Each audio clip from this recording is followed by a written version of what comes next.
M. Eko Saputra, pelaku penipuan yang mengaku bisa menyelesaikan kasus di kepolisian tertunduk di ruang SPKT Polrestabes Palembang setelah dibawa langsung korbannya yang menangkapnya sendiri.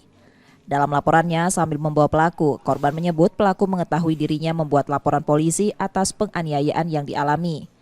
Pelaku kemudian menghubunginya dan meminta sejumlah uang untuk membantu menyelesaikan laporan korban agar pelaku penganiayaan segera ditangkap. Korban percaya dengan pelaku karena mempunyai teman polisi kemudian memberikan sejumlah uang. Namun beberapa kali memberikan uang, pelaku penganiayaan belum tertangkap hingga uang korban habis hingga 10 juta rupiah. Biar selesai, biar pelaku cepat ditangkap gitu. Oh, terus kok Mbak bisa percaya? Dia kan bukan polisi. Karena dia ada lagi teman polisi loh. Oh, dia itu ada teman polisi gitu.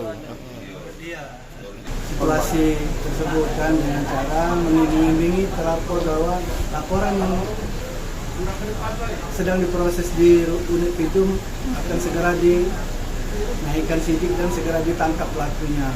Dan terlapor meminta jumlah uang secara bertahap dengan total kerugian 10 juta. Kini kasus tersebut ditangani polisi di Polrestabes Palembang. Yudi Kiswanto, Kompas TV, Palembang, Sumatera Selatan. Sebentar.